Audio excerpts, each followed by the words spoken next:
देखिए 7 क्या मैसेज देता है आपको। तो अकॉर्डिंग टू क्वेश्चन 4.7 क्या कह रहा है, 6 हो गया।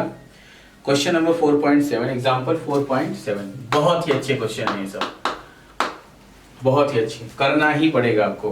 कह रहा है कि shell of mass 3 kilogram is dropped from a some height after falling freely from for 2 seconds. It explodes into 2 fragments of mass 2 kilogram and 1 kilogram. Kinetic energy provided by the explosion is 300 joule.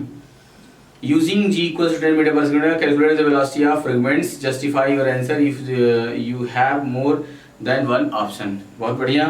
तो इसमें कहता है कि ये कोई object है जो पहले ऊपर से गिरता है, जिसका मास कितना है, 3 किलोग्राम है, ठीक है।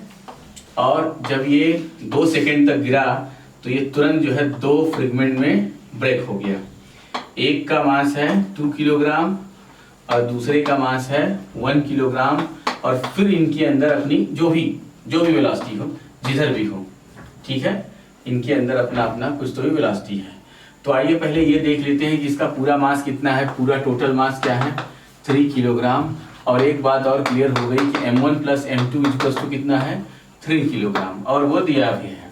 दूसरी बात जो है कि 2 सेकेंड तक चलता है तो v equals to u plus 80 के हिसाब से अगर देख लिया जाए तो v इक्वल्स टू कितना होगा, ये 0 माइनस 10 इंटू 2 इक्वल्स टू कितना, -20 मीटर पर सेकेंड, ठीक है। माइनस साइन ये बताता है कि अगर मैं, ठीक है, अगर मैं जो है इसका मैग्नीट्यूड लूँ तो ये आएगा 20 metre per second.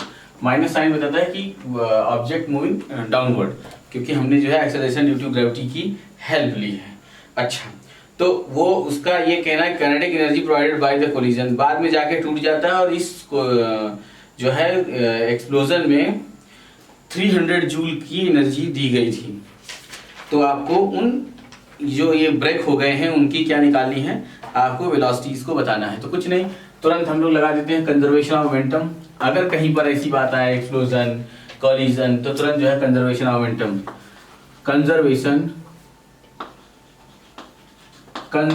Of according to, है ना, according to conservation of momentum. तो अकॉर्डिंग कंजर्वेशन ऑफ मोमेंटम क्या, m1 u1 plus m2 u2 equals to m1 v1 plus m2 v2। अब बात करें अगर जो है तो यहाँ पे m1 कितना है, मतलब m1 प्लस m2 सब दोनों एक ही है, तो ये कितना हो जाएगा, 3 इंटू जो भी ये u1 इज इक्वल्स टू, और ये u1 कितना हो जाएगा, अगर हम लेफ्ट साइड की बात करें तो 3 into 20 is equals to m1 की कितना 2, और ये v1 और प्लस 1 इंटू ये v2। तो यहाँ से आ गया जो है therefore v2 is equals to कितना हो गया, 60 माइनस 2 v1। ये अपना जो है, एक तो ये है और दूसरा ये है। अब हम लोग बात कर लेते हैं काइनेटिक एनर्जी, कंजर्वेशन ऑफ, मतलब कि अगर ये एक ऑब्जेक्ट ऊपर से नीचे गिरा तो जितनी हमने काइनेटिक एनर्जी उसके एक्सप्लोजन में दिया है वही फाइनल वो ब्रेक होकर वो जो दोनों ऑब्जेक्ट होंगे उनकी काइनेटिक एनर्जी का सम उसके इक्वल होगा। तो kinetic energy provided is equals to sum of kinetic energies, इनके और इसके जो है काइनेटिक एनर्जी के सम के क्या होगा, इक्वल होगा। तो देखते हैं जो है कि कितना इसके, अच्छा एक्सप्लोजन में जो मिला वो काइनेटिक एनर्जी सिर्फ इसको टूटने के लिए था, और तो इसकी और इसकी जो काइनेटिक एनर्जी है, जो ये काइनेटिक एनर्जी ये चल कर है, ये माइनस करके जो रिमेनिंग आएगी वो प्रोवाइडेड काइनेटिक एनर्जी के बराबर होगी, ठीक है। तो आइए जो है हम लोग ये भी देख लेते हैं कि प्रोवाइडेड जो काइनेटिक एनर्जी है उसकी वैल्यू क्या आएगी। तो इसका मतलब कि जो हमने ये काइनेटिक एनर्जी इसको यहां तक आने के लिए दिया है, वो काइनेटिक एनर्जी इसके एक्सप्लोड होने में जो इन लोगों ने वेलोसिटी गेन किया, अगर उसको माइनस कर दें तो जो इसके एक्सप्लोजन में आया जो है वो उसके बराबर हो जाएगा। मतलब कि काइनेटिक एनर्जी प्रोवाइडेड कितना, 300 joule is equals to half m1 v1 square plus half m2 v2 square minus 1/2 m1 plus m2 into u1 square. अच्छा, ये हो गया 300 इज इक्वल्स टू हाफ, और ये m1 की वैल्यू कितनी 2 इंटू ये v1 square plus 1/2 into 1 into क्या v2 स्क्वायर और माइनस 1/2 3 इंटू कितना ये u। एक्चुअली ये u1 यही वही वाला ये u1 है, मतलब ये यहाँ से अगर देखा जाए तो ये 20 मीटर पर सेकेंड वो u1 है, पहले वाली फर्स्ट की वेलोसिटी, तो 20 ऑफ होल स्क्वायर। अच्छा अब जरा इसको सॉल्व कर देते हैं। ये हो गया 300, 2 से सभी मल्टीप्लाई कर दिया तो ये कितना हो गया 600, और ये 2v1 स्क्वायर और ये प्लस v2 स्क्वायर और ये कितना 400 और ये जो है 1200, तो ये आ गया v2 square is equals to क्या जो है 1800 माइनस 2v1 स्क्वायर। ठीक है, तो ये यहाँ से जो है हम लोग देख लेते हैं जो है कि ये वैल्यू क्या आ गई। अब यहीं से हम लोग क्या करेंगे, इसकी वैल्यू क्या कर देंगे, इसकी वैल्यू रख दी जाएगी कि 2v1 स्क्वायर और ये 2v2 स्क्वायर, तो आइए इसकी वैल्यू रख देते हैं। तो इसको जो है एक बार और कैसे, एक लाइन और सेव करने के लिए यहीं का यहीं रख देते हैं इसको, 2v1 square plus v2 square is equals to 1800, और ये हो जाएगा 2v1 square plus v2 value कितनी है 60 minus 2v1, 60 minus 2v1 square is equals to 1800। अभी इसको एक लाइन और सॉल्व करते हैं, 2v1 स्क्वायर प्लस 3600 और प्लस 4v1 स्क्वायर माइनस 4 और ये 24v1 is equals to 1800। Okay, अब इसको हम लोग क्या करते हैं, सॉल्व करते हैं, और सॉल्व करने के बाद हमें एक इक्वेशन मिलता है। वो इक्वेशन होती है v1 square minus 40 of v1 और प्लस 300 इज इक्वल्स टू 0। क्योंकि ये एक सॉल्व एग्जांपल भी है तो ये क्वाड्रेटिक इक्वेशन आएगा, और after solving we get v1 की दो वैल्यू आएगी। v1 इज इक्वल्स टू आ जाएगा 30 मीटर पर सेकेंड एंड आएगा सेकेंड 10 मीटर पर सेकेंड। ठीक, तो अगर हमें पता है कि v2 इज इक्वल्स टू क्या है, तो therefore if v1 is equals to कितना 30, तो 32 जा तो v2 की वैल्यू कितनी आई 0, और if v1 is equals to कितना 10 मीटर पर सेकेंड, तो v2 की वैल्यू आ गई ये 40, ये कितना आ गया 20 मीटर पर सेकेंड। ठीक है, सॉरी 20, ये 40 आ जाएगा 40 मीटर पर सेकेंड। तो यहां से आप ये देख सकते हैं कि आप इसके बारे में बताएंगे कि अगर मैंने v1 की वैल्यू क्या ली 30, तो जो v2 है वो कितना आ रहा है 0, मतलब कि वो ऐसा ऊपर ही रह जाएगा, सेकेंड वाला पार्ट, सेकेंड पार्ट ऊपर ही कहीं रुक जाएगा। और अगर मैंने v1 की वैल्यू क्या ली 10, तो v2 की वैल्यू कितनी आई 40, तो both are moving downward, but second वाला क्या होगा नीचे होगा, और जो है फर्स्ट वाला क्या होगा, मतलब 2 किलोग्राम वाला थोड़ा ऊपर होगा। ऐसा कुछ इसके अकॉर्डिंग ये मैसेज है आपको। ओके, तो ये रही सिचुएशन और ये रहा आपका आंसर। फटाफट इसको नोट कीजिए, बहुत ही अच्छा क्वेश्चन था और आपने इसको बहुत ही अच्छे तरीके से सॉल्व कर लिया। नेक्स्ट क्वेश्चन है, अब देखते हैं जो है नेक्स्ट क्वेश्चन। नेक्स्ट क्वेश्चन क्या कहता है कि एग्जाम्पल 4.8, अगर हम सब बात करें, ये बहुत ही अच्छे क्वेश्चन इलस्ट्रेशन चल रहे हैं। ये सब ऐसे क्वेश्चन हैं कि आपको जेई मेंस एडवांस नीट हर जगह काम आ सकते हैं। ये जो क्वेश्चन चल रहे हैं ये हर जगह आपको काम आएंगे। ये जो अभी सॉल्व हुआ ये बहुत ही अच्छा क्वेश्चन है, ठीक है। ये एडवांस तक में आपको लिंक और हिंट देंगे, इतने अच्छे क्वेश्चन हैं ये। भले ही ये स्टेट बोर्ड की बुक में है लेकिन बहुत अच्छे हैं। ऐसे क्वेश्चन तो आपको एनसीईआरटी में भी नहीं मिलेगा। ये सब कॉम्पिटिटिव क्वेश्चन जैसे लग रहे हैं। तो थोड़ी सी आपकी जो बुक बन के आई है बहुत ही अच्छी भी, थोड़ा सा बहुत अच्छा भी कर दिया है। कुछ क्वेश्चंस बहुत अच्छे दिए गए हैं इसमें।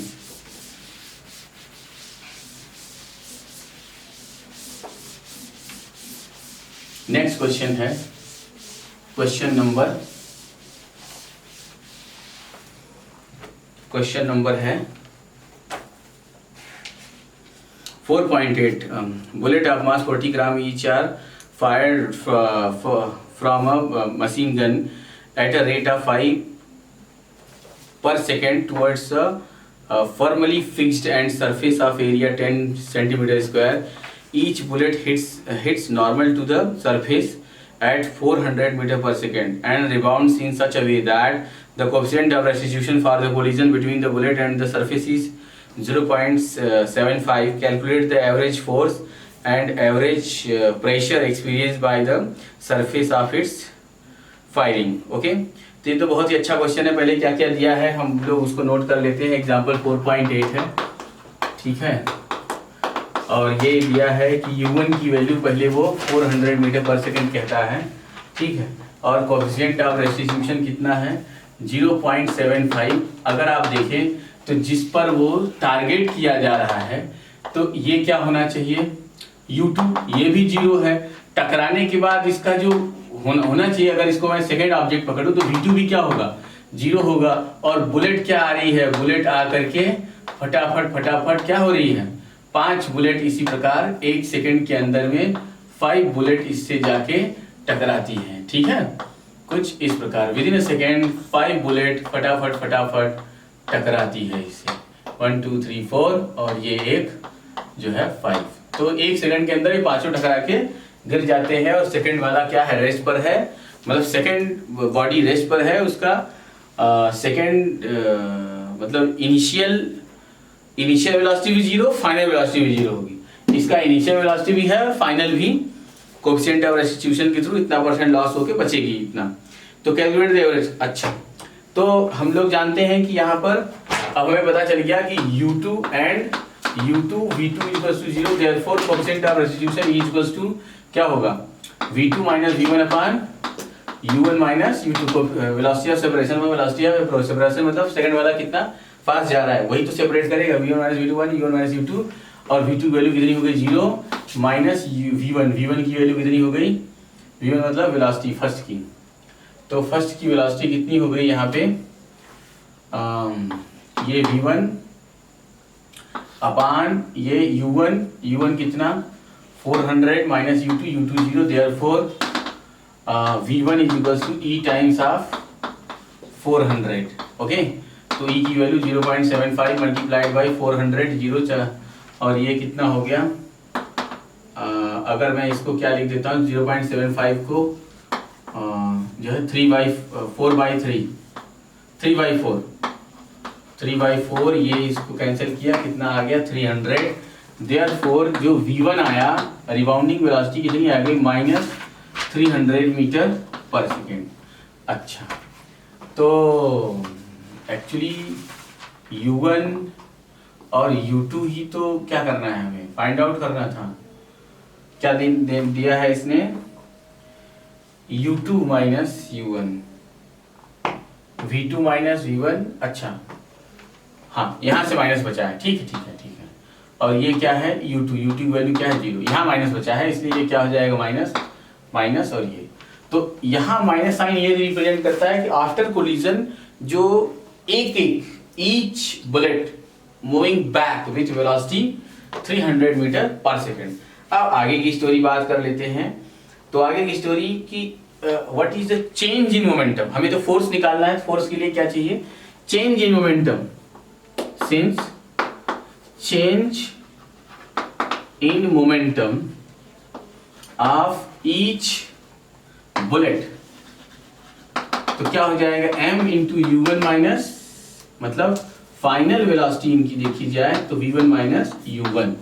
तो कुछ नहीं, इनका मास कितना दे रखा है उसने 0.04 और v1 कितना है अभी अपने सामने आया है -300 और माइनस u1 की वैल्यू कितनी 400 700 ये दिया 28। क्या चेंज इन मोमेंटम तो किलोग्राम मीटर पर सेकेंड या न्यूटन सेकेंड, ये change in momentum of each ball. Therefore अच्छा यहाँ पे क्वेश्चन में खुद ही कहा है कि the rate of collision is 5 मतलब 1 सेकंड में 5 बार। तो मैंने एक का निकाला, तो हमें पता है कि rate of collision is equal to rate of क्या होगा, rate of collision is same as rate of firing. तो देयरफॉर अभी हमें क्या लेना था, फोर्स। तो momentum received by the surface per second, therefore momentum receive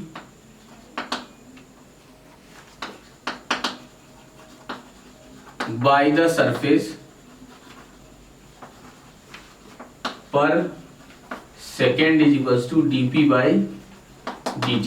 change momentum कितना है 20, अब ये जो है 1 सेकेंड का है, तो 28 मल्टीप्लाइड बाई 5 कितना आ गया 0.4 और ये 140 कितना न्यूटन, ये आ गया 140 न्यूटन। मतलब 1 सेकेंड में कितना, इतना फोर्स ये जो है उस 10 सेंटीमीटर स्क्वायर एरिया पे। देयरफॉर जो है average pressure experience by this surface, average pressure is equals to average force upon given area. Average force 140 कितना 140 डिवाइड बाय एरिया कितना 10 इंटू 10 टू द पावर कितना -4, ये मीटर स्क्वायर और ये Newton. तो ये आ जाएगा 1.4 इंटू 10 टू द पावर कितना, ये 3 और ये 5 न्यूटन पर मीटर स्क्वायर। और we can say this is nearly equivalent to 1.4 times of कौन सा एटमॉस्फेरिक प्रेशर। ठीक, ये आपका आंसर रहा कि ये इतना जो है एटमॉस्फेरिक प्रेशर के बराबर 1 सेकंड में उस सरफेस पे प्रेशर एक्सपीरियंस करेगा due to the firing of bullet. Okay, तो ये हो गया। अभी है अपना नेक्स्ट क्वेश्चन, और बहुत ही अच्छा क्वेश्चन जो है यहाँ से एग्जाम्पल 4.9। थोड़ा सा स्पीड में करना पड़ रहा है कि ताकि वीडियो बहुत लंबा ना हो जाए, जिससे आपको ये ना लगे कि एक ही लेसन में बहुत सारे वीडियोस हैं, कैसे कंप्लीट होगा, तो उसका भी ध्यान रखा गया है। इसमें क्या था, कुछ भी नहीं था। उसने जो वेलोसिटी दी थी और कोएफिशिएंट ऑफ रेस्टिट्यूशन से उसकी फाइनल वेलोसिटी निकल गई। फिर हमने जो है एक बुलेट का चेंज मोमेंटम निकाला, और इसके बाद momentum received by the surface कितना रिसीव करेगा, कितनी 1 सेकंड में 5 टाइम्स, एक बार में 28 न्यूटन, तो एक ही सेकंड में कितना मल्टीप्लाइड बाय 5 140 न्यूटन। तो therefore average pressure experience bye with in a second, 1 second में कितना एवरेज प्रेशर एक्सपीरियंस करेगा। तो मैंने क्या किया, उससे डिवाइड करके आपको आंसर दे दिया, और वो कितना होगा 1.4 टाइम्स ऑफ एटमॉस्फेरिक प्रेशर। ठीक है, या इतना न्यूटन पर मीटर स्क्वायर। ठीक है, बहुत ही अच्छा क्वेश्चन है ये भी ठीक उसी के जैसा है कि आपको जेईई मेंस एडवांस में काम आने वाली चीज है, भले ये स्टेट बोर्ड की बुक में। ठीक है, आपको नीट के लिए और एम्स के लिए, दोनों के लिए बहुत ही इंपॉर्टेंट है ऐसे क्वेश्चंस जहाँ पे कोएफिशिएंट ऑफ रेस्टिट्यूशन यूज हो, सब कुछ यूज हो, और फिर आंसर आता हो सॉल्व करने के बाद, फिर प्रेशर और फोर्स, ये सब बहुत अच्छे क्वेश्चन होते हैं। अभी है नेक्स्ट है क्वेश्चन नंबर है एग्जाम्पल 4.9। एग्जाम्पल 4.9 की अगर मैं बात करूं तो एग्जाम्पल 4.9 ये कहता है कि mass of oxygen molecule is 5.35 into 10⁻⁻26 kilogram and that of nitrogen molecule is 4. तो लिखते चलते हैं कि जो ये M1 है, यही क्या है मास ऑफ ऑक्सीजन। ऑक्सीजन कितना 5.35 इंटू 10⁻⁻26 क्या kilogram, and M2 is equals to mass of किसका nitrogen is equals to 4.65 into 10⁻⁻ कितना -26 किलोग्राम। अच्छा, during their Brownian motion, Brownian जो ऐसा रैंडम मोशन करते हैं in air and oxygen molecule travelling with velocity of, बाप रे, ऑक्सीजन मॉलिक्यूल किससे चल रहा था, U1 is equals to 400 metre per second. Oxygen 400 metre per collide with elastically with nitrogen molecule travelling with velocity 500 metre per second in the exactly opposite direction. तो U2 की value, and U2 is equals to, जो second है तो उसको हम लोगों ने क्या ले लिया, U2 ऑलरेडी अपोजिट डायरेक्शन में जा रहा है, इसलिए मैंने -500 मीटर पर सेकंड ले लिया। तो आगे कहता है कि in exactly opposite direction calculate the impulse receive by each of them during collision assuming that the collision lasts for 1 millisecond. Okay, how much is the average force experienced by each molecule? ठीक है ना, तो कह रहा how much is the average force experience by each molecule. बहुत ही बढ़िया question. तो अब हमें आपको जो है दो चीज़ें ये हमेशा याद रहनी चाहिए, जैसे मैंने पहले ही बोला था डेरिवेशन में आपको ये चीज़ याद रहनी चाहिए कि जब ये लोग टकराएंगे तो इनकी जो फाइनल वेलोसिटीज होगी उसका फार्मूला होता है v1 is equals to m1 minus m2 upon m1 plus m2। Okay, और ये क्या हो जाएगा u1 यहाँ से 2m2 अपान m1 प्लस m2 इंटू क्या u2 and v2 is equals to, ये आपको हमेशा याद रहना चाहिए, m2 माइनस m1 अपान m1 plus m2 into u2 plus 2m1, ठीक है, 2m1 अपान, बस ये थोड़ा सा ये यहाँ u1, ठीक, बस v2 है तो यहाँ पे m2 माइनस m1 ये u2 और बाद में, तो इसमें क्या होगा कि ये m1 और m2 आप देख रहे हो, u1 और u1 u2 आपको दिखाई दे रहा है। तो जब हम लोग इनमें इसकी वैल्यू रखेंगे तो देयरफॉर v1 जो आएगा v1 इज इक्वल्स टू आ जाएगा minus 437 metre per second and जो v2 आएगा वो आ जाएगा 463 मीटर पर सेकेंड। ठीक है, ये यहाँ से आप वैल्यू रख करके आंसर निकाल लोगे। तो अब आइए देखते हैं जो है कि impulse receive by oxygen molecule. तो ऑक्सीजन मॉलिक्यूल क्या रिसीव करेगा, तो impulse receive by oxygen molecule is equals to क्या होगा, पहला फर्स्ट m1 और ये हो जाएगा फाइनल वेलोसिटी, तो ये होगा v1 माइनस u1। तो जब हम लोगों ने इसमें m1 और इनकी वैल्यू रख दी तो ये आ गया minus of 4.478 into 10 raise to कितना minus 23 newton second and same as impulse receive by nitrogen molecule is mass of nitrogen, ये ऑक्सीजन है, और ये हो जाएगा v2 minus u2 is equals to, और ये आ जाएगा बस ये क्या आएगा plus 4.478 into 10 to the power minus 23 newton second, ऐसा होगा जो है। ओके, तो यहाँ से आपने ये देख लिया। अब अगर आपको इम्पल्स फाइंड आउट करते आ गया जो है तो फिर हमें जो है आगे का जो टारगेट है क्या फोर्स बताने के लिए, फोर्स बहुत आसानी से हम लोग जो है निकाल सकते हैं। As expected the net impulse और net change in momentum is zero. आप देखें तो नेट जो है प्लस माइनस जो है दोनों क्या है, जीरो है। अभी इसकी बात कर लेते हैं। तो force on oxygen molecule due to nitrogen is equals to change in momentum है ना अपान dt। तो टाइम वगैरह जो है सब कुछ दिया हुआ है, तो ये क्या हो जाएगा J0 बाय ये टाइम कितना है 10 टू द पावर माइनस 3। अभी J0 की वैल्यू क्या है minus 4.478 into 10 raise to minus 23 by 10 power minus 3 ये गया, और ये 23 तो ये हो गया माइनस 4.478 इंटू 10 रेज टू कितना माइनस 20 न्यूटन।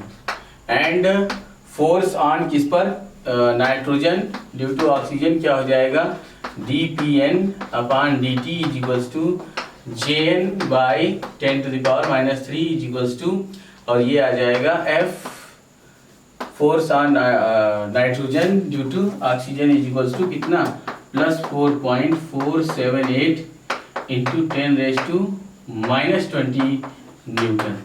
यही दोनों का आंसर हो गया। ये बहुत ही अच्छे क्वेश्चन थे, आपने बहुत अच्छे तरीके से इसको सॉल्व कर दिया।